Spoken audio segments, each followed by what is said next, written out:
And now, weighing in out of the blue corner, Josh the Punk Thompson. 100%. And on the other mic, he weighs in from the red corner, Big Sean McCarthy. All right, well, welcome to the Weighing In Podcast. We just watched the UFC from London, where Leon Rocky Edwards took on a monster in Sean Brady. We're going to talk about that fight. We got all kinds of things to talk about. My man Josh just got a brand new vehicle that he actually drove to Tennessee for, came and saw me. We're going to talk about you coming over to the farm and all the hard work that you put in. Negative. No, you did. My man helped me out. He helped me out planting trees and stuff. And I'll tell you what, his son was awesome, man. Kellen was all over it, man. He was working hard, getting dirty. Farm life for that kid. I mean, yeah, nothing like child labor. Oh, yeah. Working on a farm. It is what that's it it. is. Didn't even have to pay him. Well, I did pay him. Yeah. So I'm in Nashville now. You're about 2.5 hours outside of Nashville, and basically I'm staying at cousins. So there's a little bit of an echo. We're trying to make do, but the fights were good tonight. The Sequoia is amazing. I love it. We got the new TRD Pro 2025. When they walk out with that payment though, and they put it in front of you, you're like, do I sign? Do I not? Oh, because it just is one of those things. I was just having so many. Most of you guys follow me on social media at the Real Punk on my Instagram. I put out a video, and it was like I was just having so many little problems. Out of the 2.5 years that I had the Jeep Wagoneer, I loved it. The kids loved it. Like, it's plenty of room in the back. That thing was in the fucking shop for like seven or 8 months. Can't have a car like that. And then but it wasn't just that. It wasn't that like it wasn't a quick fix. They're just they have so many problems with that same type of thing that everything's on back order. So it would take them a month to get the part, and then it would take another 2 weeks because there's so many of them they got to put on. So many people are getting the same thing that I wouldn't get my car back for like almost a month and a half, 2 months. Every time it was in the shop, didn't matter what it was. It could be something small, it could be whatever it was. Like my side panels, the step-up bars, they were retractable. They're automatic. Yeah. The right side engine replaced 3 times. The left side engine twice. Like the motor on it. So, and then they were always backward. And then it got to the point towards the end, I just finally was like, there were so many problems with the Jeeps they were having that they didn't have loaners for me anymore. And so then I basically had to go get rentals. And then and then the extended warranty that I had bought, it only covered like up to like $150 for 3 days or 4 days at $50 a rental. I'm like, okay, this is now coming out of my own pocket. This is bullshit. So it just became a problem, That is what happens. See, I am in the opposite direction. I told you, because Josh was here for a couple days with his family, spending time, and then when he left, I went and sold my wife's vehicle. So I'm out of that payment. I am debt free. I am feeling good about life. I think I'm just gonna sit back and do nothing. That's not true. That's not true. Can't do it. You know what's great about the TRD Pro though is that, with Toyotas, right? They hold their value pretty well. I could probably take this thing back to Texas and sell it for the same price or a little bit more. But you're not going to do that. But then I'll just be without a vehicle for. I was going to say, then you're going to be without a vehicle. You're going to be going and buying a Jeep Wagoneer, and then the steps aren't going to work. And then I'm not ever buying a Jeep Wagoneer.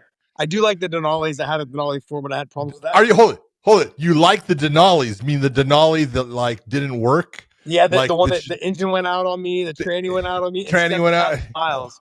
They had to limit it in 7,000 miles. It was nice. Nice. The Jeep was a piece of crap. It was a piece of crap. It didn't work. I'm in the Toyota business now, though, John. You got to cut me some. And the biggest problem with that Denali is it confused the hell out of me when I went to drive it. And I'm looking at those buttons, and I'm like, I know. I really don't know how to push this thing to make it work. I had John drive my car. He followed me home. Yeah, like literally called me like, how do you put this thing in gear? I'm like, you see those little buttons? Push them. He's like, I'm pushing them. I'm like, no, you have to like pull it to you. No, you flick it. Oh yeah, whatever. He was stuck in the. I'm pushing it. It's like this thing ain't working. Guy who knows everything about vehicles, and he's been since they were fucking invented, basically, right? He was the guy that had to like crank it in the front of the fucking car. That was dude. Best part is see my truck stick shift, boom. Put it in drive, go. Awesome. I love it. Simple. It's not a stick shift. That's an automatics. It's an automatic, but mine actually has instead of a column or a rotating button that a lot of the TRX has an actual stick that you. Yeah, mine has a little, not a stick here. Mine has a little one here on the right hand side. Like the new Toyota does. So I like it, man. I got it. It's white now. And then the guys here in Nashville are awesome, man. I think most of you guys know I own a UFC gym in San Jose, and he owns a UFC gym here in Nashville. And then he also owns the Toyota dealership, and he also owns a GMC dealership. So there's your Denali. There it is. So if I ever do want to get rid of it and trade it, we got business. So he took care of me, and great guy, man. Super good guy. George Trudell is his name. Not that George Trudell. Different George Trudell. You confused it. Yeah, this one's spelled with a G instead of a J. Yes. There you go. Very true.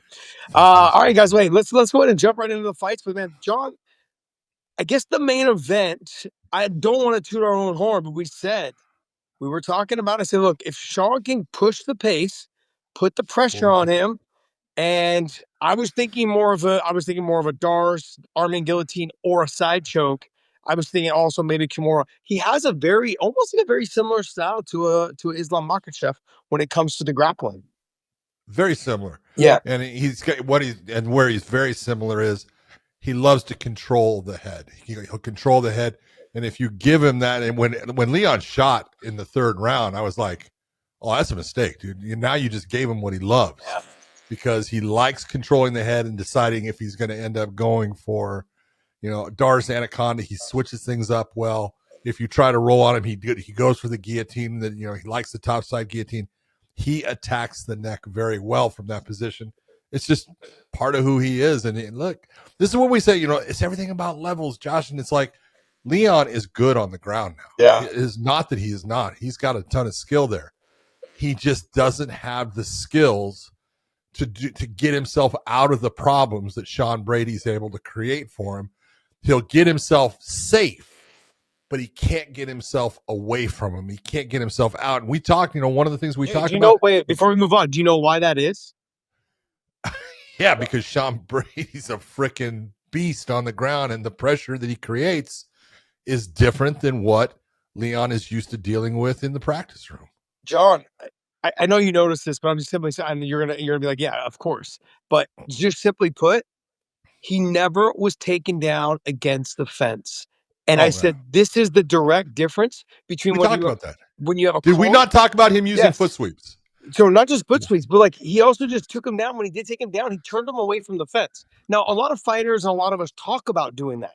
When you get into the fight, you actually end up finding yourself against the fence and getting takedowns there, and they just wall walk and wrist control. This is what makes what college wrestlers, now that the NCAA tournament is finally wrapped up as of today, and you start seeing the level of which these guys can hand fight and keep their balance. MMA guys are not there yet. The level of wrestling, sure, it's improved, but we have learned to shift it to do well against the fence. Leon, when he fought Kamaru, when he fought other guys that could wrestle, he was able to get wrist control, use the fence as a third leg, or fourth leg. Balance point. Yeah, balance point. George smiled for a second there with the third leg comment. Well, George was thinking about large third legs. And so I think George just throws his over his shoulders. And so I noticed that when he took him down, he had no balance. He had no balance point. So trying to fight wrist and then try to keep your balance is so difficult. And you see that from the collegiate world, like top level wrestlers, how they're able to balance and wrist control and get back to their feet.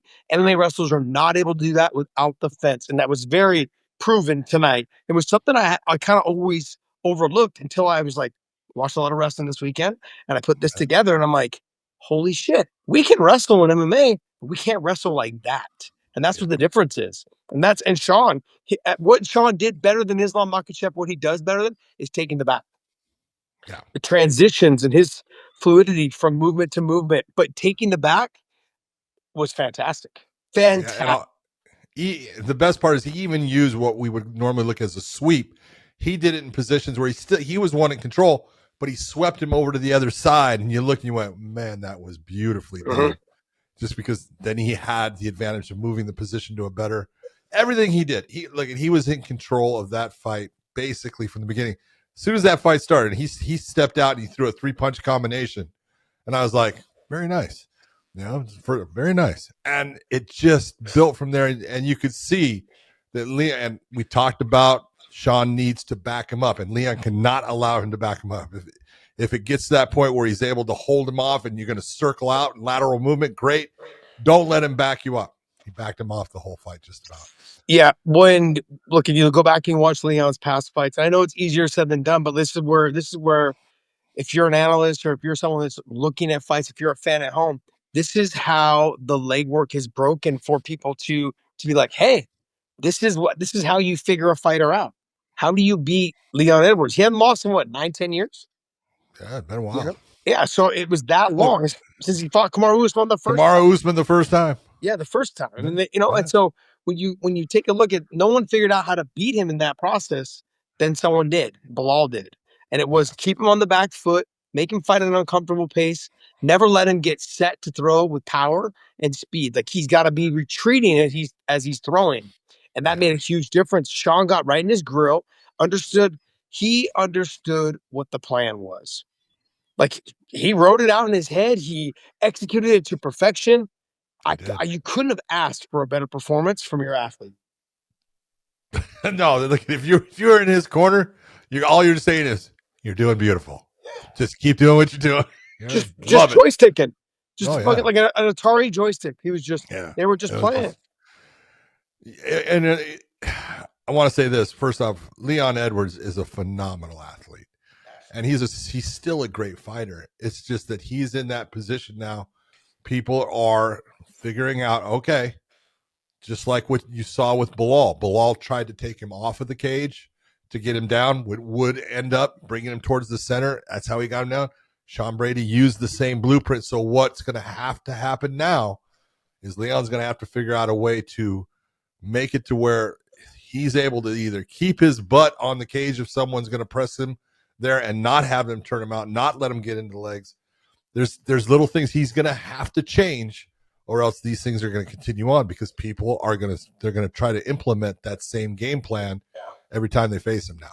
Well, he doesn't have to change a lot. And that's where the misconception is for a lot of fighters. They go back and try to reinvent themselves. No, just make a tweak here, make a tweak there. And that's all you're going to need. Like, the game plan has been figured out on how to beat you now, but you don't need to make drastic changes.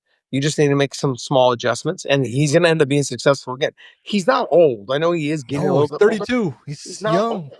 He's got so much. I can't believe. I mean, this has been forever. And I'm thinking to myself, man, it's been this long. But it's like, when I train with him, I'm like, you were a baby then when you came to train with us, because shit. I mean, it was years ago, and I'm retired now for 5 or 6 years. Like, it's been that damn long. Dude, Sean Brady's the same age as Leon. It's crazy. It's not like he's not old. He's got a ton of fights left in him. He's got a lot of career left. He just needs to, as you said, he needs to make those little subtle changes. They're going to make it to where when someone comes in with that same game plan, it's not going to work. John, but this is look, if the UFC could take a note from anything that I've ever said, is please schedule the fighters that are excited about a fight. Like, because that's when I feel like you get the best performances. Sean Brady had a great performance tonight. He was asking for this fight the last time we had him on the show. He's like, I want Leon Edwards. I want him in March. He called that fight.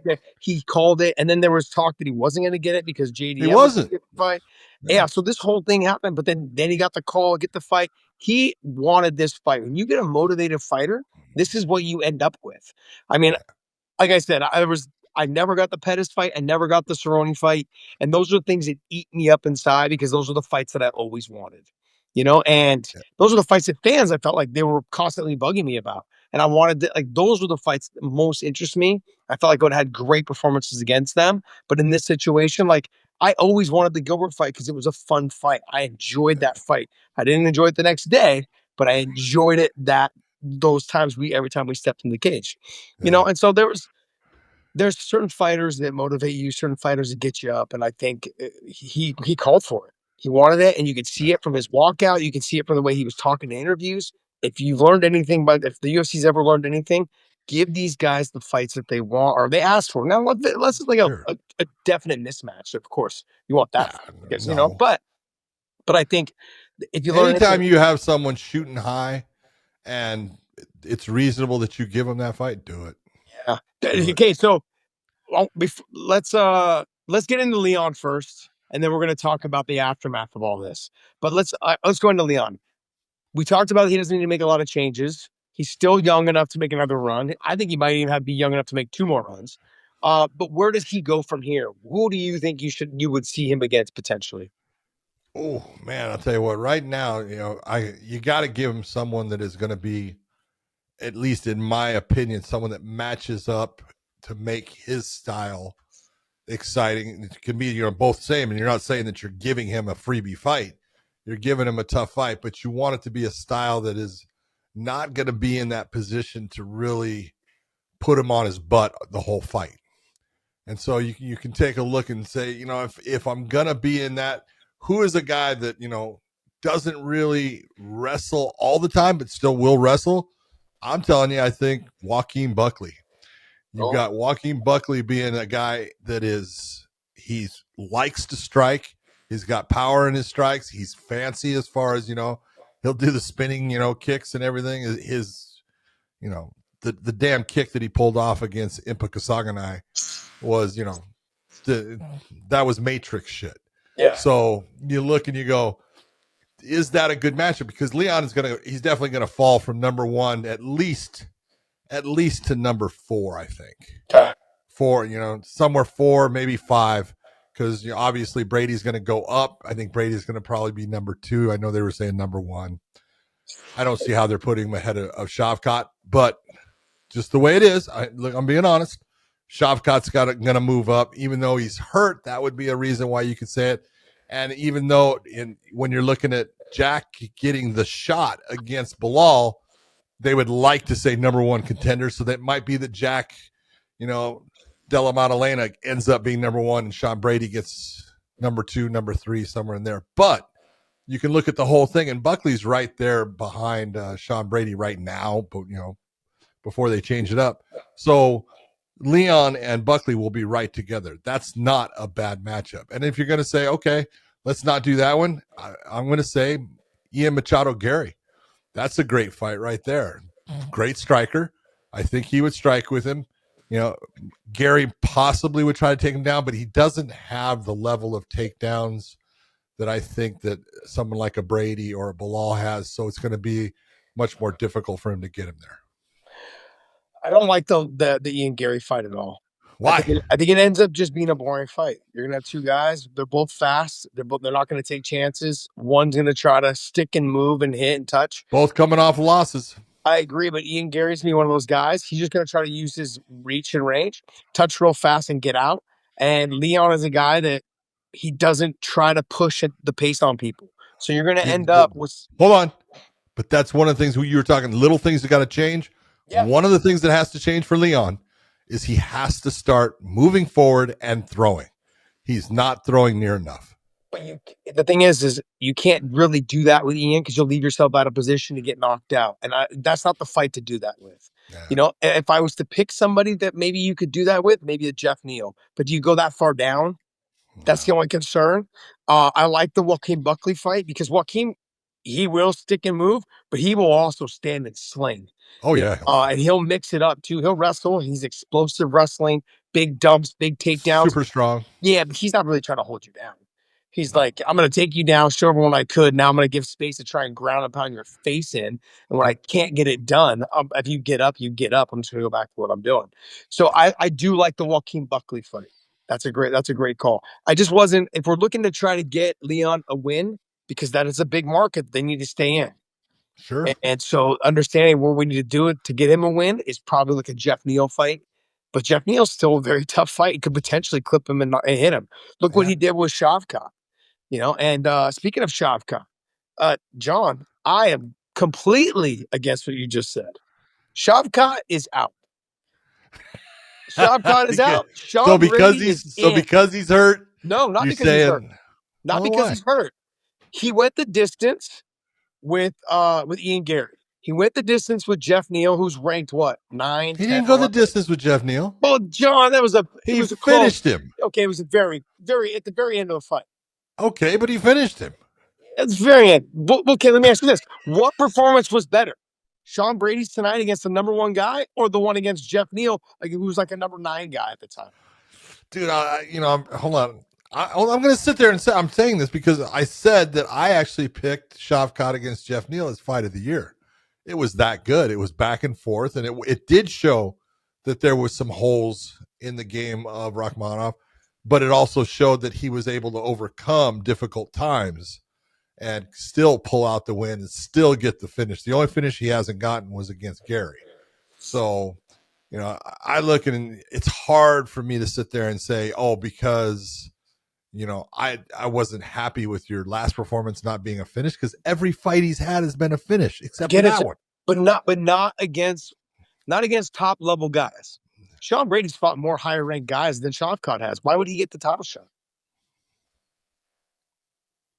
Why would who get the title shot? Why would Shavkat get the title shot? Sean Brady's fought higher ranked guys. First off, he's undefeated. Sean Brady just beat Leon Edwards. You're right. He did. The number 1 guy. Shavkat never beat a number 1 guy. Never beat a number 2 guy. Shavkat. Did he beat a number 3 guy? Nope. Didn't beat a number 3 guy either. Hold on. Did he beat a number 4 guy? Nope. Not even. Hold on. Let's see. Let's go with this. Shavkat is what? 19-0, right? All right. He's got 8 wins by knockout. He's got 10 wins by submission. How many are in the UFC by Whoa. No. The ones out of 19 fights, the ones outside we the have UFC 8 do not count. And 10. How many Just in the UFC? one fight. How many in the UFC? And he's got 9 first-round submissions. The guy, look at you can't take it away from him. Man. Oh yes, we can. How many times has the UFC done that? Dana White had taken away. John, I was on the receiving end of a UFC title shot being taken away twice. Twice I was on the receiving end in different eras. In different eras, John. Like literally 10 fucking years apart. Yeah, basically 10, 11 years apart. 2 times supposed to fight for the UFC title. Both taken away. So don't tell me they won't do it. They do it all the time. It's because you weren't nice. This is if you've been I was easy to work with. It just there was other reasons. But I was easy to work with because I took every fight. Yeah, well. Except for the Rabadanov fight. I said no to that. Not Rabadanov, but that was that was the Ruslan. Yeah, Ruslan. Not what's his last? God damn it! I thought it was that. I screwed him. I can't remember his name. It is Ruslan is his first name, and I can't. Yeah. But he's tough. He's tough. It was tough, man. He was tough. But look, I guess I think that Sean Brady should leapfrog Shavkat. And I'm a huge fan of Shavkat. I think he's a fantastic fighter. We did see the holes in his game with Jeff Neal. We did see some holes in his game with Ian Gary a little bit too. Not as much because they're both, stand-up guys, this and that. But it was a good win. But Ian Gary was never ranked it wasn't in the top 5 at the time. So why am I going to jump him from number 4 or 5, whatever Shavkat was at, to the title shot? I know because he's undefeated that the UFC wants to do that before he does lose. I get that.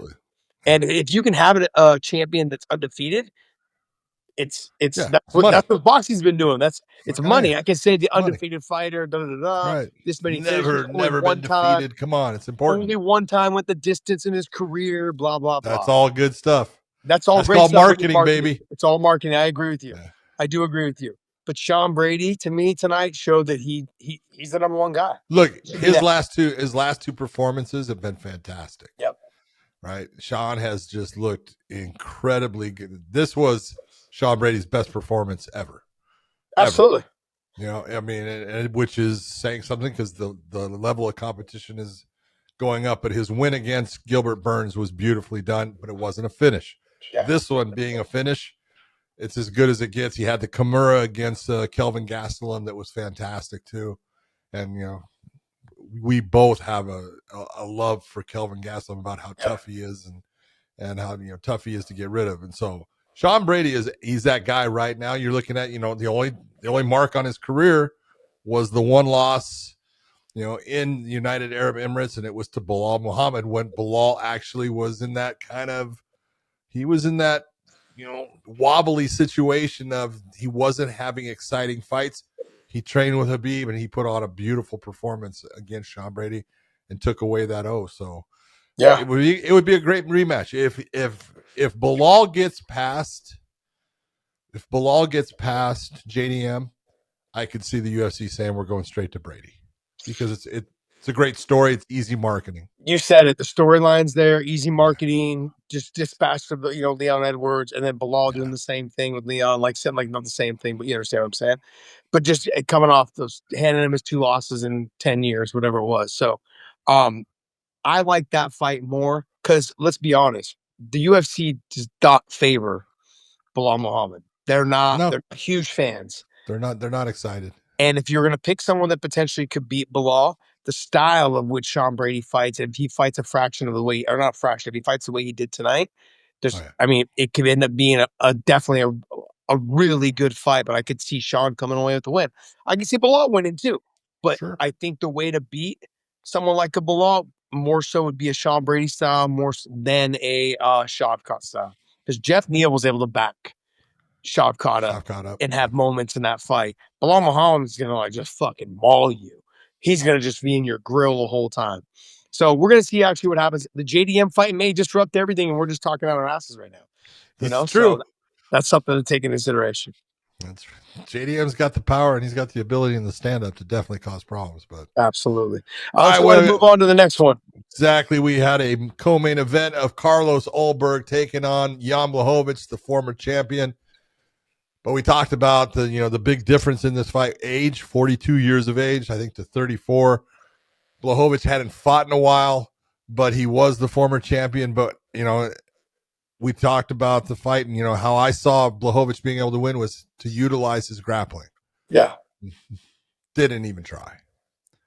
Tried to make, kept it a stand-up fight. And when you're keeping it a stand-up fight against a guy that was a guy that kickboxed for his whole life, it's like, why are you playing into his strengths? But that's what happened. And honestly, that's why, in the end, he walked away with the loss was, it's a close fight, but he got hurt in the first round. So that round definitely went to Ulberg. And you look at how the fight was, 29-28 was how I had it. Yeah. But I think it really came down to, like you said, we had picked him to wrestle a little bit more. Not even just so much get the takedowns, but to wrestle a little bit more. And I said, if he got a takedown in the first round, I thought it would have changed the dynamic of the rest of the fight. Didn't try. Ulberg actually wrestled more than Jan. Oh my God, yeah. That's what I was like. What is going on? Why? And then the other thing too with the leg kicks. You're having success at moments. Ulberg had stepped away and like you could tell that it was affecting him. And then you just went back to boxing. You just keep getting after it, throw it a little bit more. He doesn't want to go to the ground with you.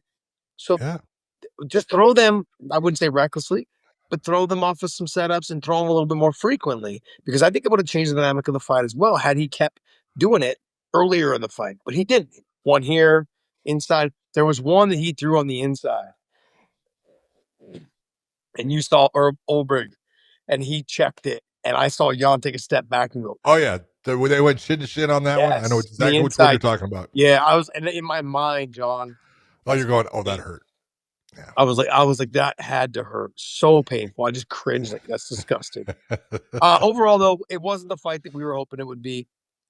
I was expecting either Ulberg to get the knockout earlier, or I was expecting Jan to get the takedown and start to wear on him and probably win the decision, or possibly get to a submission. But the takedowns never were relevant in the fight. When you look at Ulberg, though, to me, it was the perfect fight for him as far as he fought a great fight, keeping it standing, very nice. He didn't put himself in bad positions. His legs got eaten up a little bit. But if you were going to look at, Ulberg where he's at now, how do you see, where do you see him at? Because he was at 6, and I know that Blachowicz was up at 3, I believe. Yeah. So who would you put? I don't have my rankings in front of me because I'm normally on my laptop. I'm like, can you read off who's the top 5 guys? Sure. Top one is obviously, Poatan, since he lost to Ankalaev. Then you have Yuri Prochaska. You got Jan Blachowicz, who's going to fall back now. Yeah. Jamal Hill was sitting at number 4, and you had Alexander Rakic at number 5. Okay, Jamal's coming off his loss, correct? Yeah, 2. So Jamal coming off the loss. 2 losses. Coming off 2 losses as well. So I'd probably have Jamal Hill and Rakic fight because they're both coming off 2 losses in a row, correct? And then I would let that fight. I'd see at least get one of them a win. I'd probably put him against Yuri. Yeah. And see where he's at. Look, Yuri doesn't have great wrestling, maybe good enough to take him down, but doesn't have great wrestling. But but what he will though is he will be accessible to get hit in the face. So he will throw he'll some be there. changes and he'll be there. So I think that's a good fight. If anything, John, it'll make him fight in ways that people haven't made him fight yet. Yuri's gonna be all over the place. So we're gonna see if Ulberg can deal with his sporadic type style of fighting. Can he stuff takedowns? Can he expect the unexpected? And how will he deal with the pressure? Because tonight there was no pressure from a 42-year-old or 41, whatever he is. 42. There was no pressure. You could just tell that Jan seemed like he didn't want to overexert himself and chances of getting tired and getting knocked out. Yuri's not going to fight that way. Yuri's going to fight to the point of exhaustion. He's going to make you fight to the point of exhaustion and leave himself out of position, potentially get knocked out or knock you out or try and finish you. That fight right there, that's if you want to test a young buck, I would say probably that fight. And not the other guys, because the other guys got to settle. Like Rakic to me he's the dark horse in all this because he's so talented. I'd like to see him, get on a run. But I think Jamal Hill too needs to get on a run. Jamal Hill, he needs to get on a run too. He needs to get back to his winning ways. Because if anything, Hill is somebody that he's on social media, keeping the UFC light heavyweight division in the media, keeping them on making headlines. Because the rest of the organization, the rest of the weight class doesn't do shit when it comes to talking. True. It's just him. True. Like Poatan, Mr. Chama, like I love him, but in the stoicness of him, but he doesn't do a whole lot of, people love him, love talking about him because of the way he is. But there's no real interaction. So if I'm looking at it, man, I think the Yuri fight definitely makes sense for Ulberg. It's a good challenge for him. All right, we had Kevin Holland having an absolutely beautiful performance against Gunnar Nelson. That fight was definitely different than I thought it was going to be, and where it really was different was on the ground. I really thought that Gunnar had the ability to move and to put Kevin into problems. Yep. The length of Kevin caused Gunnar problems. His ability to pass, he passed, but he was always put back. The omoplata worked well for Kevin several times. Hey, I can see it's not that dark. I know. There was natural sunlight, and then the sun went down, and I'm like, crap, I don't know how to turn on all these lights at family's house, so I had to call some backup. They came in and turned them off for me. That's good. But I mean, you really had to be impressed with Kevin Holland. His speed was a big difference in the fight. Yeah, in the stand-up. In the beginning, if you're a fan of the sport, I hope you can see when Gunnar actually started off in the fight, he does have that karate style, and his hands are kind of low and his chin is high all the time, but that's the way he's been from the beginning. But he is not a slow person, and he was in the beginning able to match the speed. But as soon as he got hurt in that first round and he got dropped and he was in trouble, you could watch him from that point forward and look at how slow he looks. And that's what damage will do to you. Yeah. That's just take a look at the difference of him in the first round and the speed that he had comparative to the way he was moving and throwing from that point forward in the second, third round. Way slower. And this is what damage does. And that's why when we say, look, when you have someone in a bad position, you do damage to them because it affects the way they can fight for the rest of the fight. And I thought Kevin in the first 2 rounds, I had him up, after the first 2 rounds, 2018, and he was looking good. Even when he was on his back, he was the guy winning the round because he was landing shots. There was no true submission attempts. Gunnar wasn't able to land any successive shots. He would land one or sometimes, throwing a shot, but not enough to make up for what Kevin Holland had done. So really great performance. And I love Kevin at, again, 170 pounds. Stop going the 185 route. Yeah. If you want to make a run of the title, which after I saw his transitions tonight in the grappling, I automatically threw out a tweet basically talking. If you guys follow me on Twitter, it's @TheRealPunk. This was a throwback to the first Kevin Holland we all saw during COVID. I love this Kevin Holland, like many of you do. Excited to see him back, grappling, throwing with bad intentions, and focused on winning. That was the key tonight. That was nice. It was so nice to see him. It wasn't jacking around, talking to people in the audience. No. And let's just be honest, man. It was a great performance. Now, I know look, I already had people, come on, Josh. Like, he beat a guy who's been basically retired. Gunnar hasn't been active, all of these things. But Kevin Holland hasn't looked fantastic in his fights. In the last couple of fights were fights he should have won or at least had a really good opportunity of winning. He just didn't take it serious. Tonight was throwing shots with bad intentions. He had literally sat down on his punches, threw hard shots. He did get tired in the third, but that's how you fight. It just seemed like he was content with the money that he's already made. He got paid really well on the Chimaev fight. Like, that was something that I think, obviously it gave me flashbacks to, like, you get young football players, 20 years old, 21 years old, they get their first contract for $6 million or $8 million or $3 million.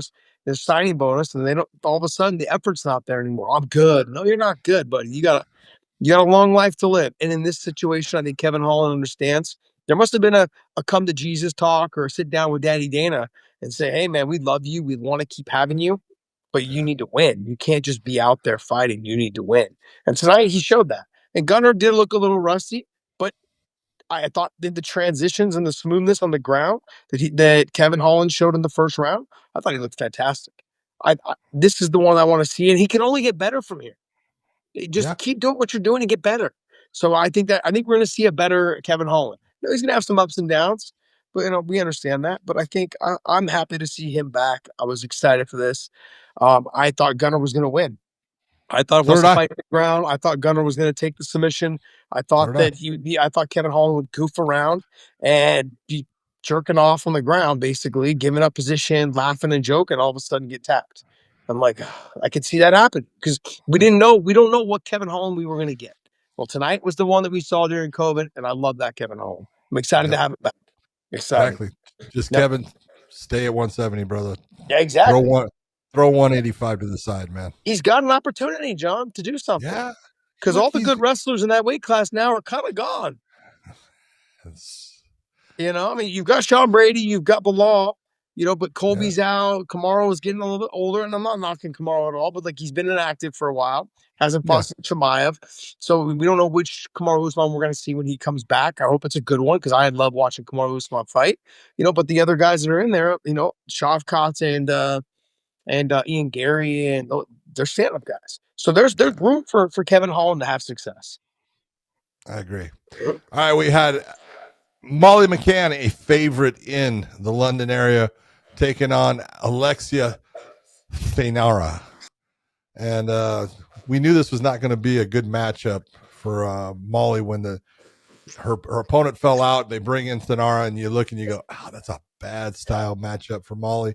And it ended up being exactly that. When she hit the ground, I was like, this is not going to be good.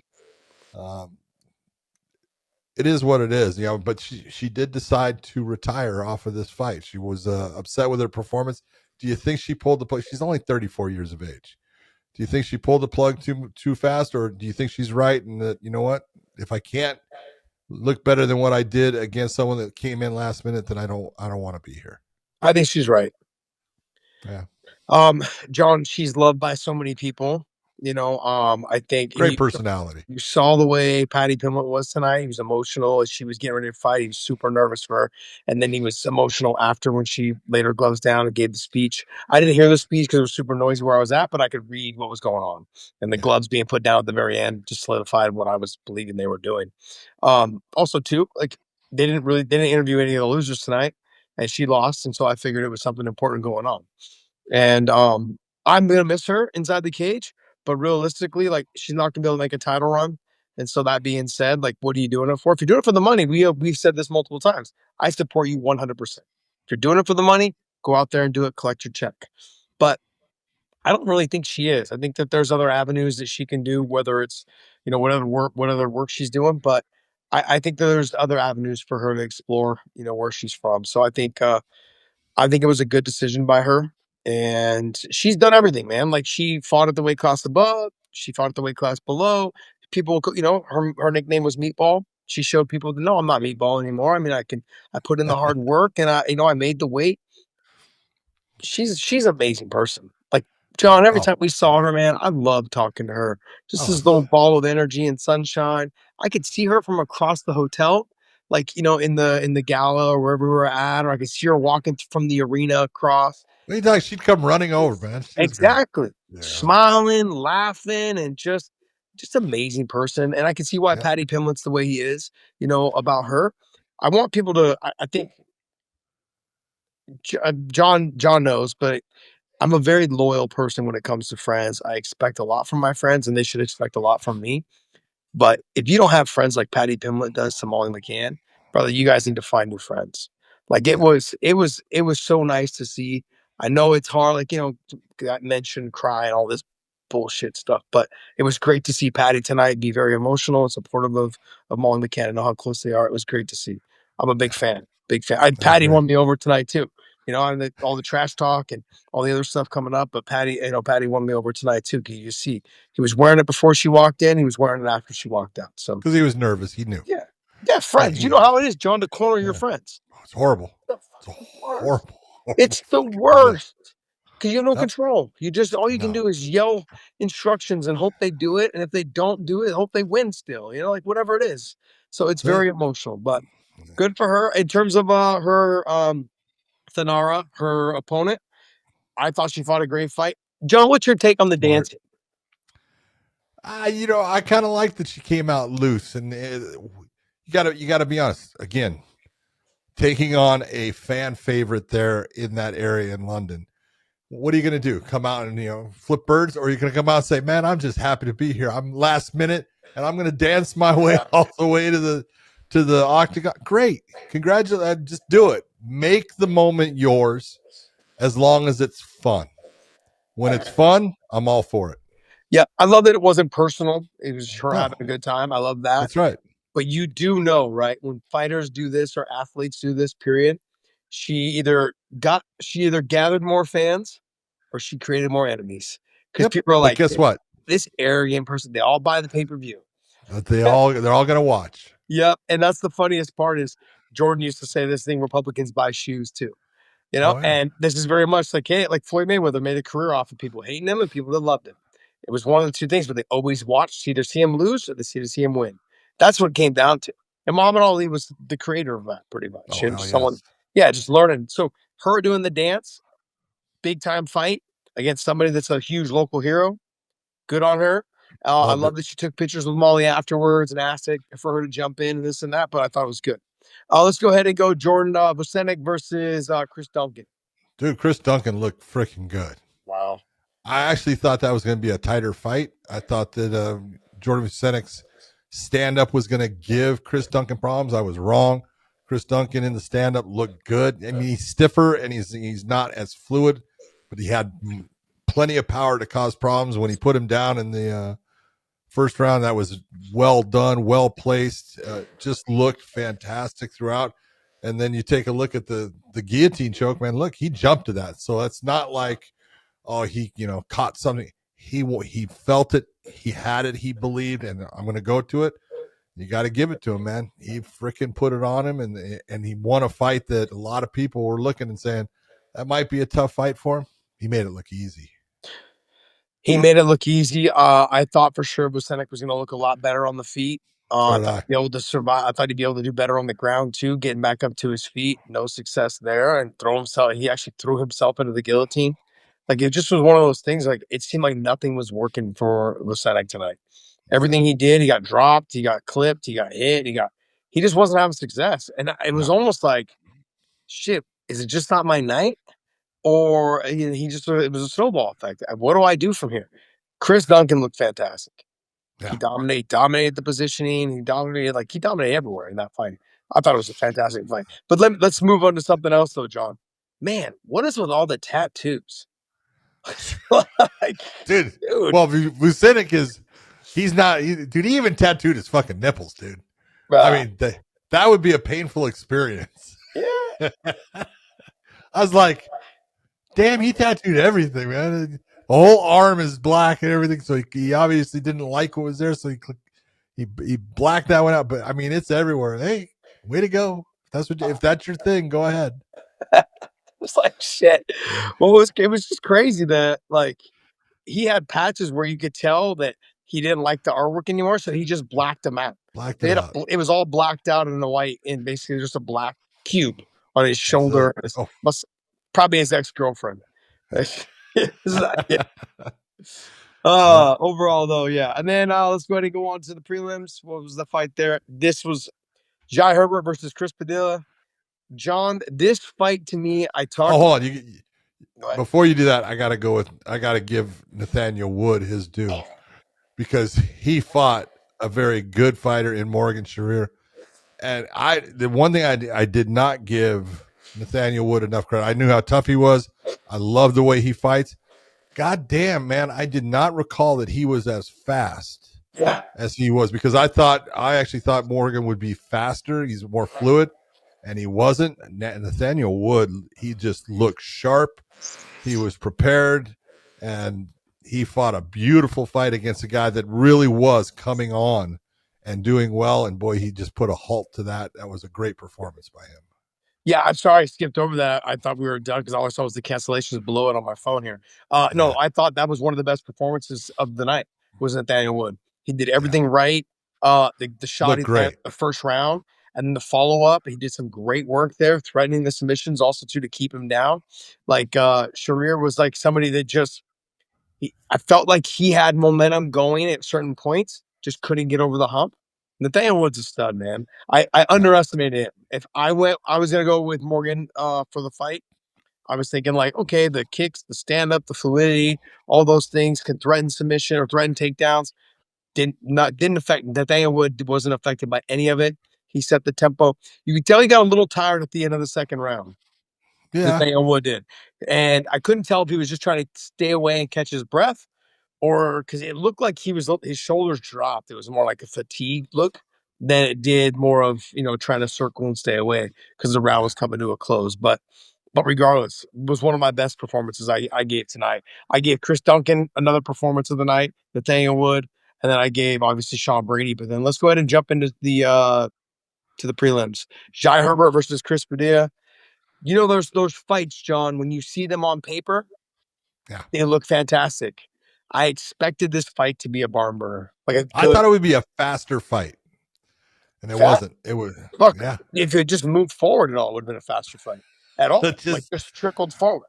Well, I actually thought, because look at Jai Herbert's got beautiful stand up, and he's fast, and Chris Padilla he's a gamer, man. He goes after people, and he'll go after the stand up, he'll go after the submissions, and I was like, they're going to clash, and they're going to go. They were both. And I don't blame either one. They were subdued and smart about not overextending, not putting themselves in a bad position. And I was really impressed with Chris Padilla for being able to control himself as much as he did, because normally he's a guy that when he starts to step on the gas, he sometimes overextends and makes mistakes. And it really was Jai Herbert who made mistakes that cost him the fight in the end. He put himself in sometimes the spinning attack, when he got close, he all of a sudden, and it put him in a position. Now he's at a defensive position instead of being the offensive guy. And it was his mistakes that, and it was him going for it in the fight. So I don't blame him, but it was those moments that I think ended up costing him the fight against Padilla. Yeah. For me, I was kind of like tuning it out as the fight was going on. It just was one of those fights I expected so much more. John, when we were talking on the midweek show breakdown, I skipped over the Vucenic and Duncan fight. And I was like, this is the fight to me that I think is going to be a really good fight. And damn, did I lay a they laid a goose egg, but I was stuck saying that I was excited for that fight. And it was one of those things. So, Kavanagh versus Dos Santos. Dude, Kavanagh looks good. He does. He's explosive. Yeah. Because Dos Santos is good. That kid is an aggressive fighter. He's got a lot of skills in the stand up. He's got skills on the ground.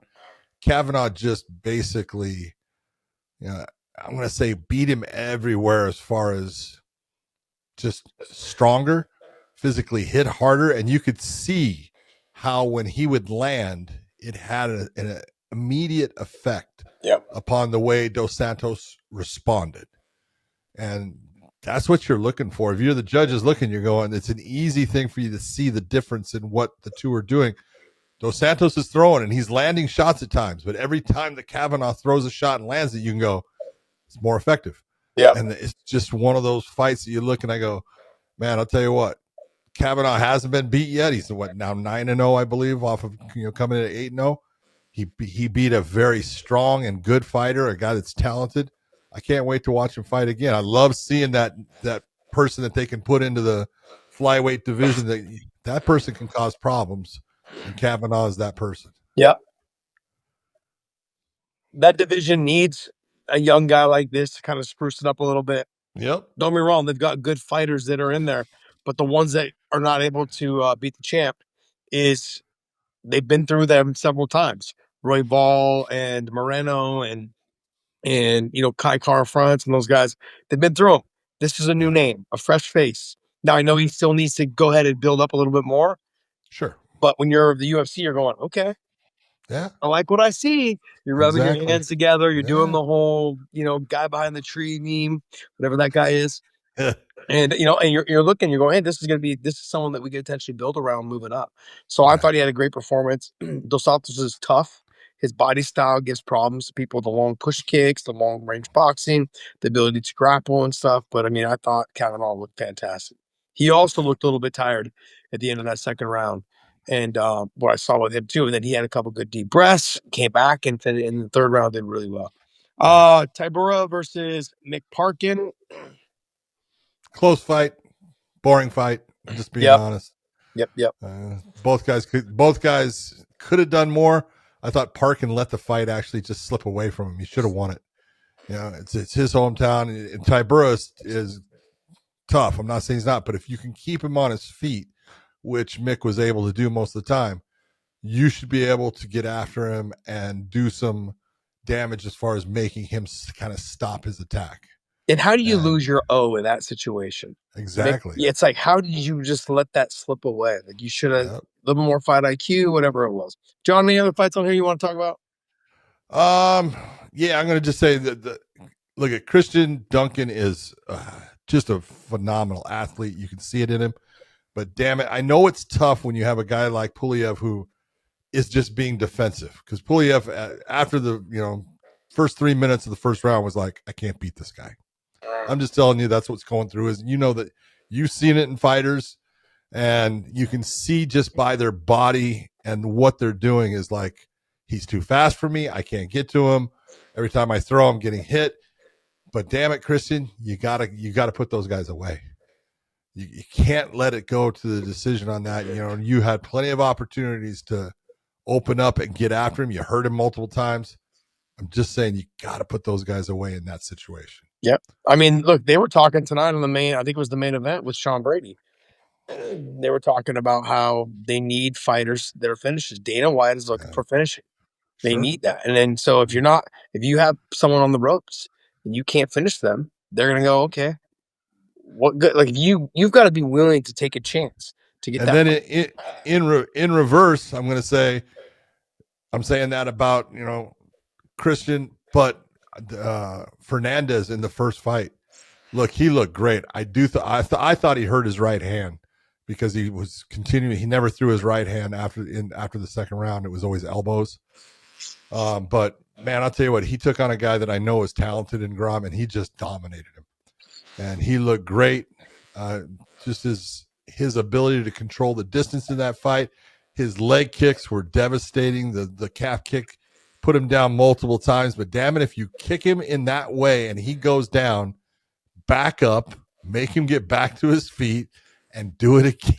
And it's like he doesn't want to stand on it. Trust me, he's hurting. So, but really a great performance by him. All right, hey, that's going to wrap up our UFC talk. But hey, before we go ahead and move on, you guys join us over on OnlyFans. Subscribe to us over there. It is free. We do extra content on there. We have our live coming up next week. And we are also going live on OnlyFans every Tuesday night, same time we do our Tuesday night lives. So we are now available across all platforms. Twitter, I think Twitter's finally going to be approved this week. It should be. We upgraded our I'm talking to Elon personally. You're talking to Elon personally? Yeah, personally. All right, cool. Tell him I said hi. We're also on Rumble, we're on Twitch, we're on Kick, we're doing everything we possibly can. So you guys can hit us up on any platform on Tuesday nights at 9:30 Eastern time. 8:30 Central, and of course 6:30 Western Time. So join us on Tuesday nights. We do our Tuesday night lives. Also, John will be doing a special of show once a month for the pay-per-views. Oh. And I'm actually super excited about this. This is a huge deal. It says the story so far. So John's gonna start doing breakdowns of the challenger or the fighter that is The challenging contender. the contender, basically, for the title. The reason why we're not doing Volkanovski is because he was the former champion. Most of us already know, but he'll be doing a special on Diego Lopez leading into his fight with Volkanovski. So basically, however long John wants to talk about it, but it's a special thing we're going to be doing available for you guys on YouTube. Check it out. We'll put it up on all of our other platforms as well. But it's something where no other platform is doing that. We're going to basically just talk about the lead up to that contender getting there. John will talk about their past fights. John will talk about the history of them and how they got to this point. He will not be talking at all. I got to remind John of this about the actual fight. We will do the fight breakdown the week before the midweek show for that fight, but he will talk about all the great things about Diego Lopez, as well as other fighters that come up that'll be challenging for the title. So, the whole story the story before. So that's gonna be a great little thing that John will be doing. That I will be doing also too. We're announcing it here first. Is I will be doing live shows twice a month. And when we do that, it'll be a separate show that we do. And I will try to sometimes, I think we're going to try and do this. I'm going to give it a try. I know that there were some past people that had some mess ups with it. I'm going to give it a try. We're going to select a fan to join me, like how John is sitting here across from me. We're going to select a fan to join me and we're going to just chop it up for a bit about, you have to be a member on our YouTube channel. So $4.99, $1.99 is the memberships. And you can join us Perfect. to do that. Twice a month. So it'll be one. And so we're doing a giveaway on that or selecting someone to join us or join me, I should say. And we'll talk fights. So any questions you guys have, we'll be able to go through the super chats as well and answer some questions. And we can debate those questions of people asking in the super chats. We're trying to do things that no one else is doing in this MMA space. Pretty much everyone's beat this space to death. And so we're going to try and do something different. So check us out. And I want to thank you guys so much for continuing to support us. And all the best odds over at betustv.com, betustv.com. Check us out over there. There's plenty of sports stuff going on that platform. So check it out at betustv.com. Is there anything else, George? If you want.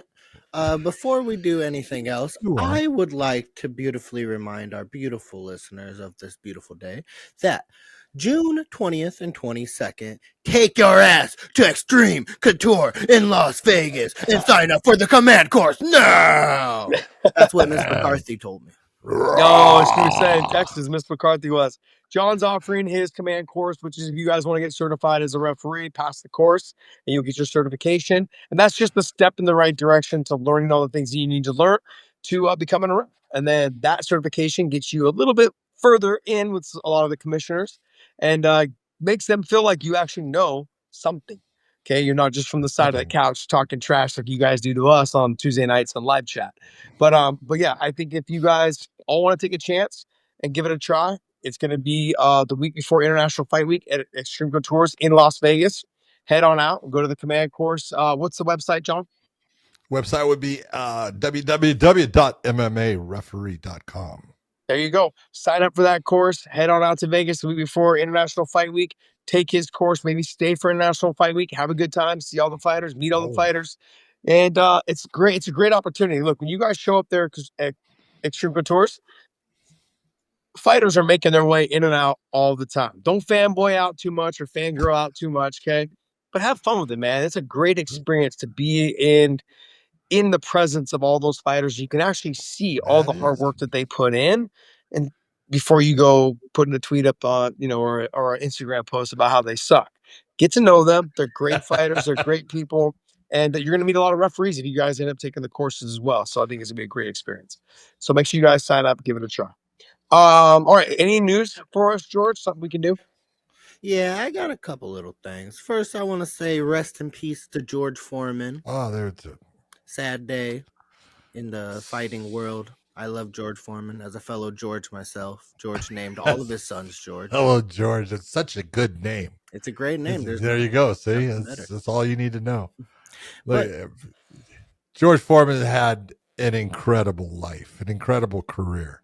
And you look at it, I go, at 76, it's like, it seems, he should have had longer, but 76 great years. And the one thing, Josh, I don't know if is there any fight that you can remember that stands out that you watched that had George Foreman? Which one would it be? Obviously the Muhammad Ali fight.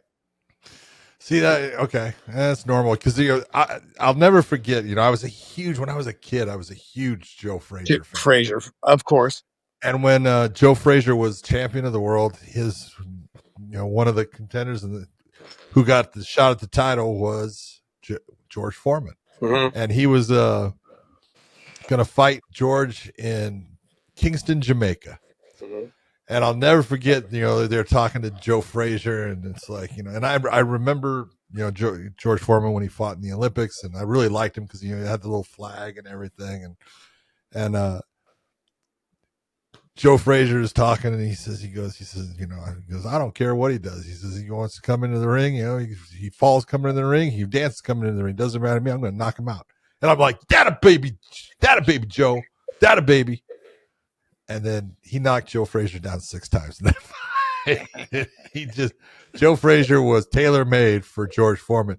But if you want to see one of the most exciting boxing matches ever, as far as knockdowns, you have to watch George Foreman versus Ron Lyle.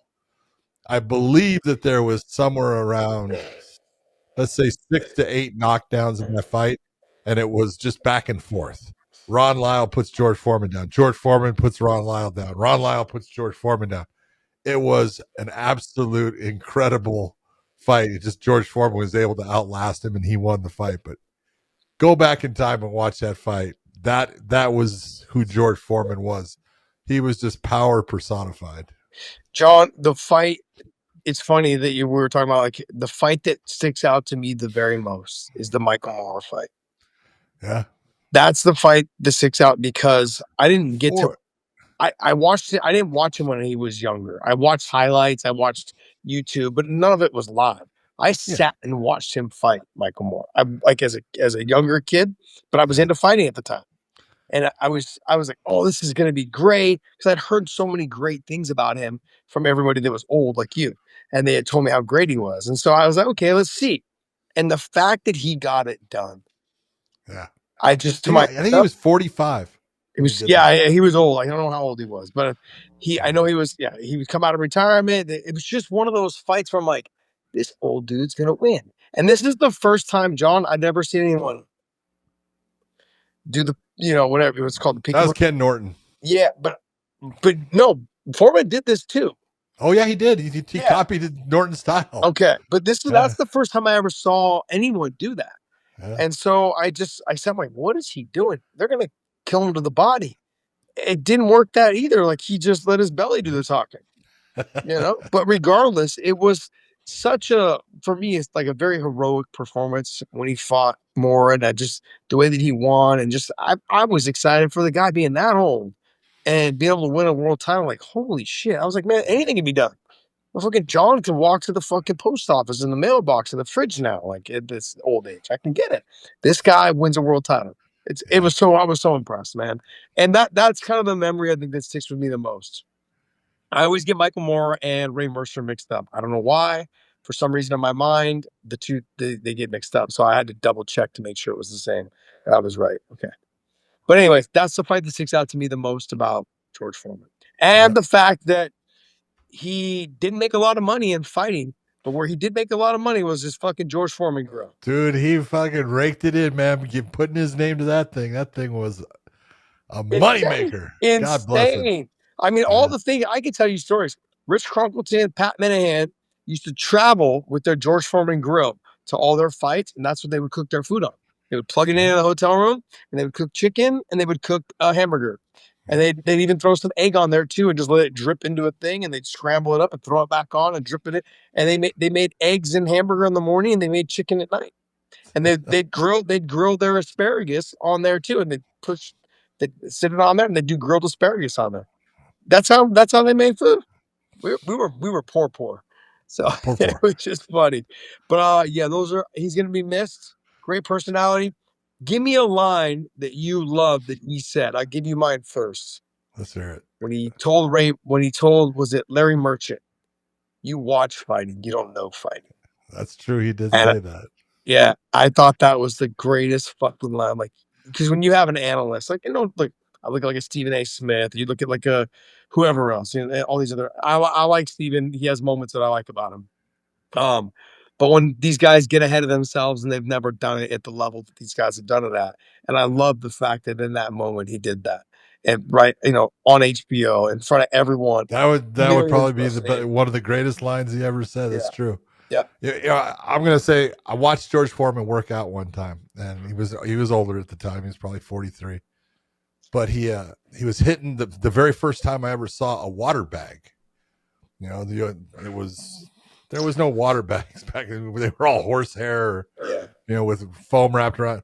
And he was hitting a water bag, and it was the splat that bag was making every time he hit, because he liked to loop, but he didn't throw. He didn't really step forward a whole lot with his shots, but they just had this resonating doosh, doosh, doosh, and he would hit this bag, and it would splat, and I was like, Jesus Christ, could you imagine getting hit by that? It was like, holy shit.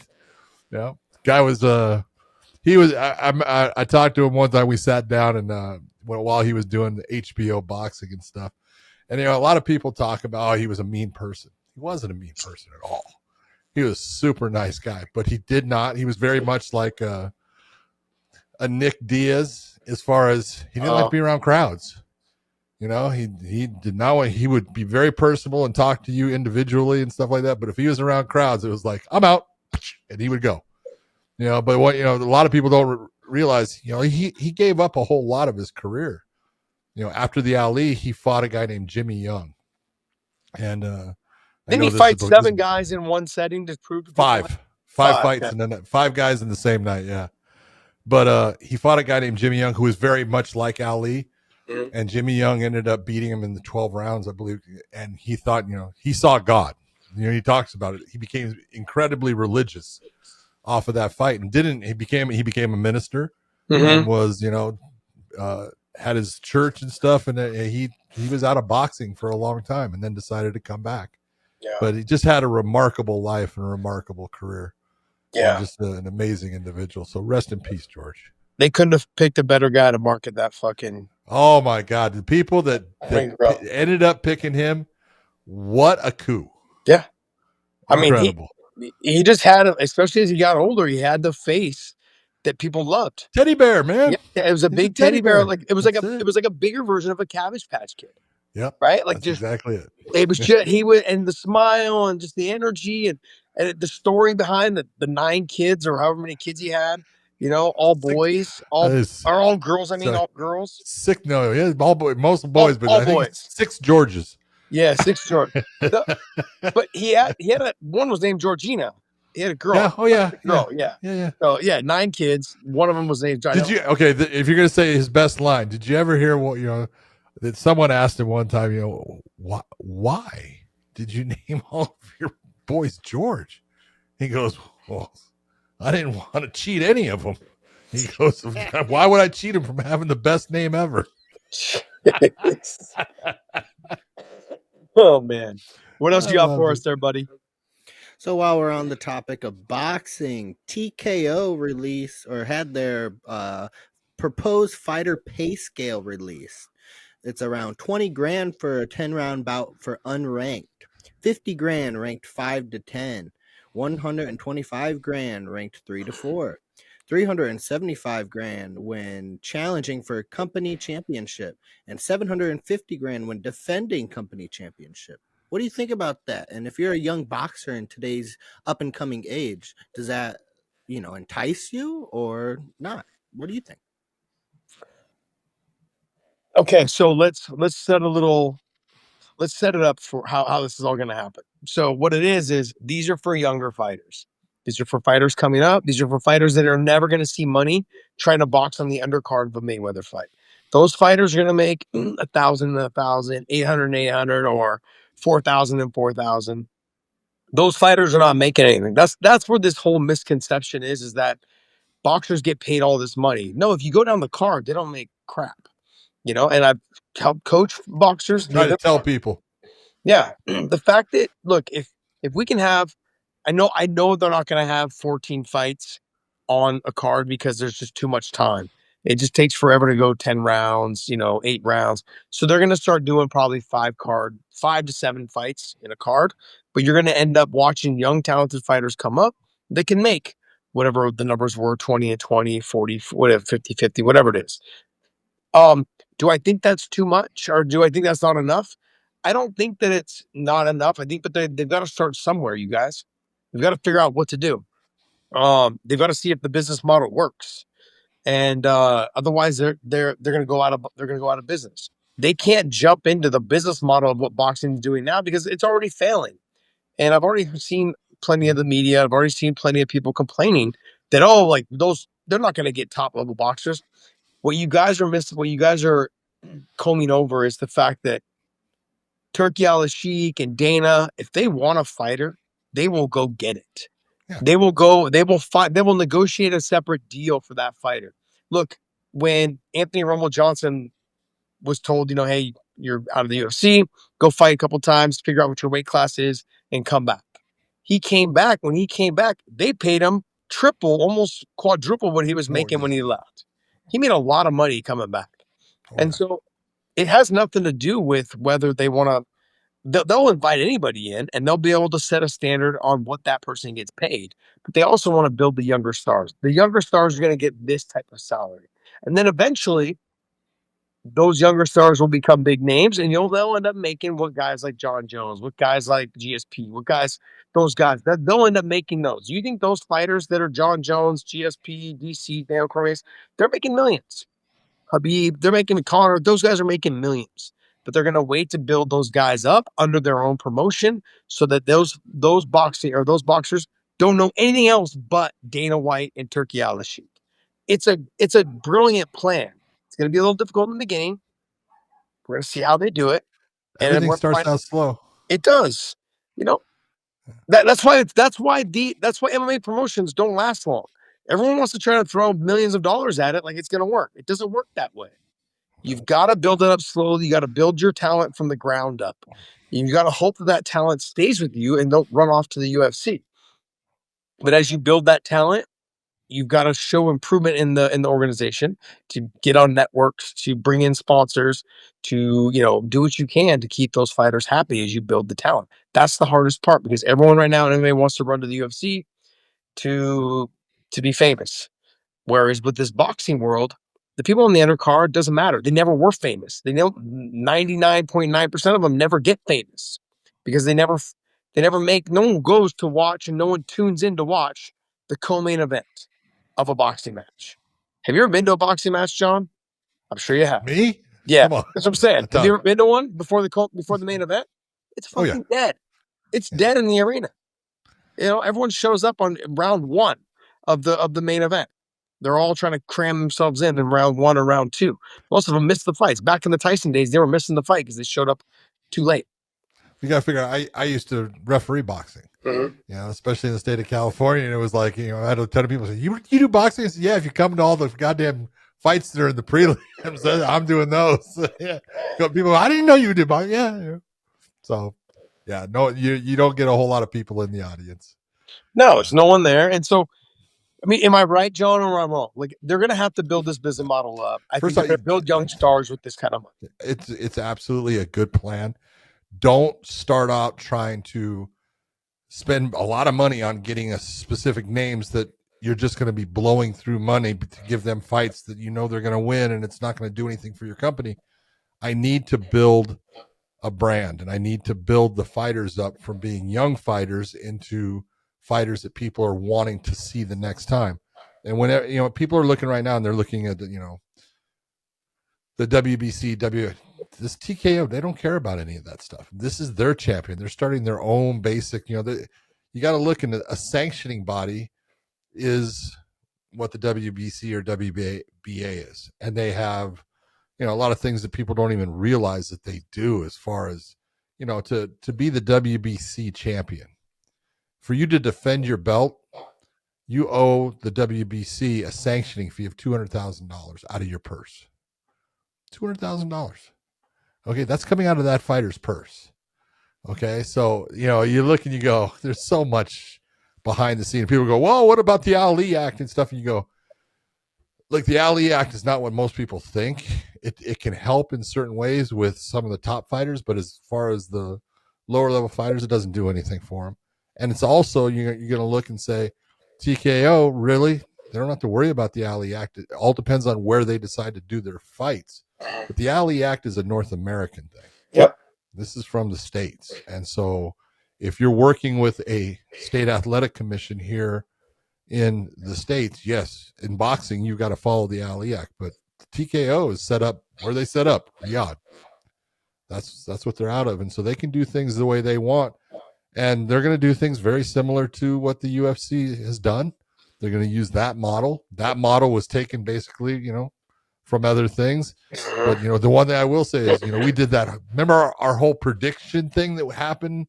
We did the show with predictions as far as, give me 5 different predictions. Mm-hmm. One of my predictions was Dana White was going to step away from the UFC as far as his duties and things for a little bit for TKO. He's already talking about it. Yeah. Yep. Look, there's things he has to. Yeah. He has to. He's got to put his time and effort into making that work. Yeah, because like you said, when the UFC was trying to launch, Dana was the one going to Blockbuster and putting DVDs in front of the people's faces. He was putting them in the front instead of behind videos and DVDs. So he was there doing all the simple things, hard work. Those are simple things. And speaking of simple things, let me tell you things that are going to help this work that don't cost any money, that actually probably saves them money in terms of the boxing world. What do people hate about boxing? They hate the fucking pace of the fights when you're tuning in. I'm sorry. Those are things that don't cost any money and actually save you money. Why am I waiting until like 9 o'clock for the fight to start? No. When the fights are done, I roll 1 advertisement or 2 advertisements and I start the next fight. On to the next. The pace of the fights gets people to not want to watch boxing or to only want to watch the main event. If you change that, you're going to end up having what you have now with the UFC. Secondly, to go back to Dana, what I think he's going to be doing right now is the groundwork. And he's going to be laying the groundwork in terms of talking to all the commissions and saying, hey, I know we're going to be boxing. We are going to be in the States, but we have something here that has been proven to work. I've got how the UFC was made. I've got how successful the UFC is. And our fighters, when you compare the money that they make in groups, they are making a living wage doing what they love. We're going to follow the same format and we're going to end up employing all these people. I think they're going to be able to work a deal with a lot of these commissions. Some of them like New York, some other ones are going to probably push back a little bit. But I think they're going to eventually end up sidestepping the Ali Act. I think they're going to, or they're going to get it changed. Yes. And right now, I think they have a good chance of doing that. Yeah, Dana wouldn't be in on this if there wasn't a way for the Ali Act to be changed. She'd be like, okay, look, we're jumping through too many hurdles. Donald Trump's the president right now. We're going to try to make as much money as we possibly can. Like, let's try and get that's just, there's been conversations. How can we get around this Ali Act? I've got a business model that's proven to work. I've got a business model that shows that I can provide a living wage to these fighters. I'm going to pay them more than the undercards are making on boxing now. And we're going to have 7 to 10 fights or 7 to 8 fights of boxing that's going to pay these fighters 20 and 20 or whatever it is, 50, 125, 375, and 750. Like, it makes, I understand. He's going to have to jump through those hurdles, but I think it's going to get done. The pace of the fight doesn't cost any money to change, and it's going to get more people to tune into the pay-per-view. It's going to get more people interested in watching their boxing model more so than the regular boxing model. And the pay structure, for every young and up-and-coming fighter, they're like, I'm in. Because I ain't making shit getting punched in the face and training all this time. And I can fight more than once every year and a half. Exactly. You're guaranteed how many fights, and I'm not going to be making $500 for my fights. I'm starting off making this many thousand. Yep. you're sitting there saying, hold it, I can fight 3 times with this person in a year and make $1,500, or I could fight 3 times a year and make 35,000. Listen, I think I know where I'm going. Yeah. Yep. And I'm going to get into the last thing I'm going to talk about on this is that, look, they've already talked about Bud Crawford and Canelo and what better, and I'm just having other fighters too, that they have relationships with. Turkey does. Don't be surprised if the first wave of fighters they get signed by them, they end up having those big money fights to help bring recognition to TKO, to bring it to boxing, but also too, that first wave will be the best wave of fighters. Oh, yeah. That first wave of UFC fighters that Dana and Lorenzo and all of them signed, those guys were some of the best in history. You know, the BJ Penn, the GSPs, those guys, they were some of the best in the history of the sport. So expect these boxers. Like, who's the one from Ireland? Callum, yeah. I think it's something Callum or Callum. Well, he's managed. He's basically his who's his girlfriend? I can't think of the name. I've lost it. But his girlfriend fights in the UFC. Okay. But regardless, she's the baby shark. I can't think of Richie. Tabitha Richie. Tabitha Richie. So he's gonna end up. He's gonna probably end up on their show, headlining their stuff. People are gonna tune in, and those fighters that are just below will get a huge pop. And the flow and the pace of the event will make it easier for everyone to want to watch. We won't get these 40-minute walkouts with rappers and shit like that. All that stuff's gonna go. That's one of the things that Dana did. Go back, and take a look at, like, Showtime. Was the last. HBO was a big boxing. Showtime was last, and both of them. Look at all of the talk in between the fights. Look at, let's go to so and so, and he talks about the fight, and he's sitting there, and it's just forever.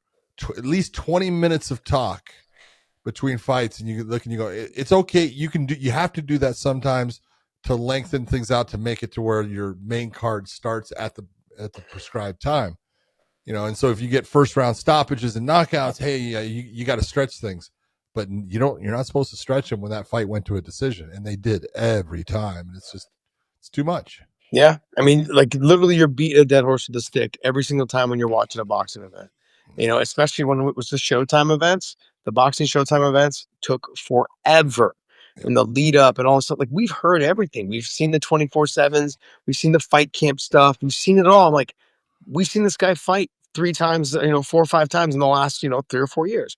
We know how good he is. You don't need to explain to us all the stuff. So that's the thing. Like, that's the one thing that I liked about working with Bellator. And I actually like the way that they run the program with the UFC. The pace of the show runs fast. You're not just in the back doing a fighter interview. That, like, Megan O'Leary, she's doing it while the fighter's walking. So not only are you listening to her, they're walking right by her. I love that. They're walking right past her. Yeah. That is great because it keeps the pace of the show going. It keeps the fans interacting with it. It makes it better. Like, you don't want to get up to go get a drink. You're like, hey, it's fight's happening now. Like, this whole thing can happen so fast. The longest thing about a UFC fucking introduction is fucking Bruce Buffer. Oh God, yes. But you gotta love it because the fighters are into it. So I love that too. But you know what I mean? Like, his intros are they're awesome. But it's like, that's probably the longest part of the UFC. Huh? What else you got for us, George? Let's do one more. All right, let's wrap this up with a little bit of comments from the welterweight champion, Bilal Muhammad. He was recently talking to MMA Fighting about our good friend Kamaru Usman. He said, and I quote, "You're closer to the Tony Ferguson streak than you are closer to being back in the title mix." He went on to say he never wanted to fight the next best guy. He never wanted the guy on the hot streak. He avoided those guys, avoiding those tough tests. He was the coward's champion. Is Bilal speaking truth, or is he just being bully right now? I think he's been a bully, but I don't think that Kamaru Usman chose his fights. I think the UFC picked the fighters that brought in the most profit for them. Money. They picked the George Masvidal. They picked the fights that they knew would bring in the most money. I think with the Leon Edwards fight, they drug it out because Leon didn't have a big enough name and following. That's why they drug it out. And they needed Leon to get the Nate Diaz fight. They needed Leon to get something that brought more eyeballs to him. and that almost backfired, but they weren't ready to put him against Kamaru Usman because he didn't have eyeballs on him. People weren't talking about him. The buzz wasn't about Leon, no matter how good he was. It didn't matter how long ago he'd lost. It just came down to Kamaru Usman fought the people that were the most ready available to make him the most money. And that's a UFC thing. I don't put that blame on Kamaru Usman. Kamaru Usman to me has always been someone I think he fought the person they put in front of him. He did, he's a company guy, and I think they respected him. The Dana White and Mick Maynard and Hunter Campbell, they loved him for it. Fight the guy who's in front of him. You think he wanted to fight Chimaev? But I think they said, hey, here's the money. Can you do this for us? And he said, you know what? I'll fight that guy. Hell yeah. What's he going to do? Try to wrestle me? I can wrestle. So, look, he's been a company guy. Bilal, though, I got to be honest, his trash talking game has got elevated to like a 10 or 11 now. Yeah, he's kind of like 10 and a half plus now. I look at it and go, yeah, is exactly what you're saying. Kamaru Usman didn't pick his opponents. Yeah. UFC picked his opponents. And you can sit there and say a lot of things about it. But when he beat Tyron Woodley, he destroyed Tyron Woodley. Yeah. Okay, in that fight to get the title. Now, he had already fought guys that became champions too. He fought Leon Edwards before that. He fought Sean Strickland before that. He had, guys that were, Rafael Dos Anjos was a champion. He had fought him before that. So it's not like he didn't fight good competition. He fought very good competition. You can sit there and say, once he became champion, well, yeah, his first fight was Colby Covington. He was the number one guy at the time. Colby Covington had talked his way and fought his way into being that number one guy. And that was a great fight. It was, one you of those could ones. Say that Colby kind of handpicked his guys. He talked his way into all the time. You could say Colby did that, not Kamaru Usman. Yeah, exactly. So, he fights Colby, he wins that one. And then it does become, the whole thing of it was COVID. And this has a lot to do with who the UFC is picking at times, because they have to have fights that they know are going to sell and that people will have an interest based upon the opponent. George Masvidal had a great name based upon his win against Till and then hitting Leon Edwards in the back. That was a big thing, and it raised him up as far as the way people were looking at him. And he was doing the whole thing about, he was Jesus and he was going to baptize you, things like that. It worked because he had the BMF title, because the whole thing that Nate Diaz basically, kind of brought forward and Dana ran with it. It was a smart move.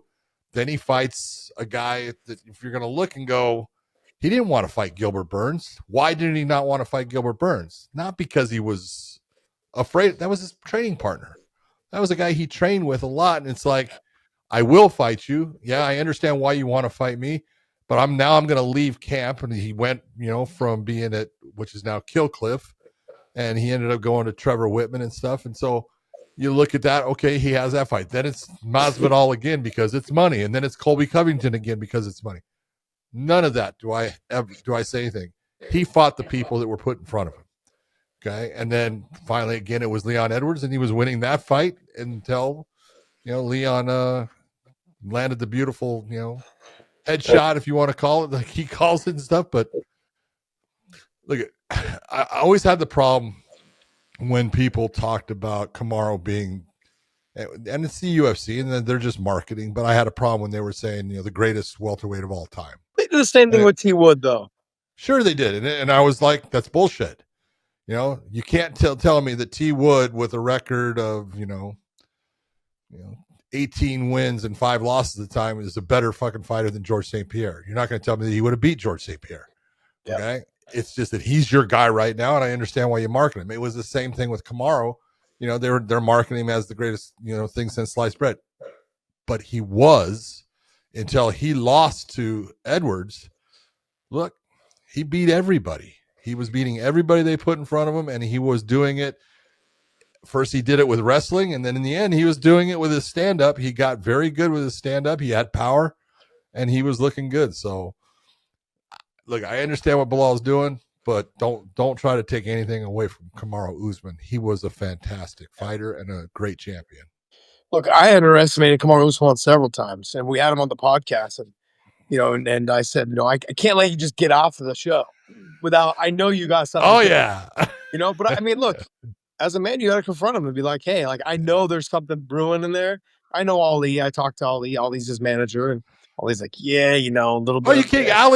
Ali hated me because I had put, I think, Volkanovski as the pound for pound ahead of him. And Ali goes, you don't know what you're talking about. It's like, Ali, he's your guy. I understand why you're saying it. It's okay. But man, Kamaru's a great guy, great fighter. Great guy. And I think he's getting on the path of being healthy. So hopefully we'll see him back and return inside the cage. But I think he's into that. He's at that point of he wants legends. He wants legend fights. Well, John, I don't blame him. Early in the show, when guys have done everything they can, they need things to motivate them. Okay, yeah. Sean Brady tonight was motivated with the Leon Edwards fight, and it showed. And tonight, Dustin Poirier. Give me guys. That's where I'm at. I want legend fights. Give me guys that motivate me. Give me guys that I know and I've seen them fight. I respect them, and I know that no matter what happens, they're going to respect me, and I respect them. Those are the fights that we're looking for. When you get towards the end, that's what you want. Kamaru Usman deserves that respect. He deserves to have those type of fights. So I don't know who those fighters are, that he wants to fight, but those are the fights to be had. And I think the UFC would be doing an injustice by these fighters that not giving those fights. Because look, we're seeing it now. Fighters that leave. Jeremy Stevens left, had some success with bare knuckle. Other fighters have left and had success. And we enjoy watching them fight in other organizations. But those fights could have been made in the UFC. Yep. We might as well watch them fight in the biggest organization and still get satisfaction out of watching them fight, older guys. Those fights are still entertaining. I don't care how you cut it, how you slice it. They're still there. They're still entertaining. I'm looking forward to seeing those guys still fight. I think Dustin has a great fight probably lined up. That's going to be a great one. Whoever he's fighting, that sounds like fun. But like, there's guys, man. There's guys out there that I want to see fight. But Kamaru Usman deserves all the respect he deserves. Yep. There was one last thing that I wanted to talk about, and it's not even talking about it. I just want to show the video because it was hella funny. But I'm gonna send it to George, but I'm gonna go ahead and show it for you guys. Let's see here. It is the DC and Chael Sonnen, but Chael's daughter comes over and says she found a bathing suit. I sent that to you. And you sent it, but it was the greatest thing ever. He's explaining to the fans why his daughter is holding up a bathing suit, which just so happens to be his wife's lingerie. And beautiful. Found it inside the drawer and this and that, but I thought it was hilarious. Only Chael. Daniel, I'm trying to listen to you. I got a mirror over here. What, sweetie, please, come here. Ask Uncle Daniel, what is going on? Just ask him. Have you found a singlet? Show him. Have you found a singlet? Let me see coming it. to me and she's showing while I'm trying. She's in the mirror right here. I think that's a wrestling singlet, sweetie. Yes, it is. Yes, it is. It's so great. Yes, it is. Well, DC plays it off. Chael plays it off. George's gonna play the video for you guys. Sorry, he keeps freezing on me here. And but it was hilarious. You guys got to watch the video. George's gonna put it up for you guys, and it's funny, man. I love Chael. He plays off things better than anyone I've ever met. He's fantastic at lying. Mm-hmm. It's great. He's great. Yeah, he's fact that he can look his daughter in the eye and say it's a singlet. Oh yeah, it's a singlet. Yeah, no doubt. It's a black lacy lingerie singlet. I love it. Yeah, it's beautiful. I love it. Chael's amazing. I love it. Yeah. All right, hey guys, we're gonna wrap this up. Hopefully you guys enjoy the show. I know there's probably a little bit of an echo and the screenshot is not the greatest, whatever it is, but hopefully you guys enjoyed it. Traveling, we'll be back to normal on Tuesday night. Do not miss our live. Also go to betustv.com. Check them out for some sports. Everything is available there. So check it out. I want to thank you guys so much for joining us tonight. And John, take us away. I'm here in Nashville, man. I came to see the farm. By the way, last thing, I met Josh the Pork Thompson. There you go. I've got video footage of that. We're going to go ahead and put together a clip this week on the Tuesday Night Live. I'm going to go ahead and show it to you guys. I think it's fantastic. He looks just like me. He's about the same weight class too, right? I don't know about that. So funny. My son tried to like bump him and hit him and knock him over. And he just looked at him like, you little shit. Touch me again, I'll eat you. Just eat you. It was so great. It was great. But we had a great time at the farm. It was fun being out there. And John didn't think I actually knew how to do manual labor, but then I picked up a shovel and we figured it out. In the rain. I do know how to use a shovel. You I did. did. You did great, man. I appreciate the help. For everyone out there, I hope you enjoyed the fights. I hope you enjoyed the show. We will see you.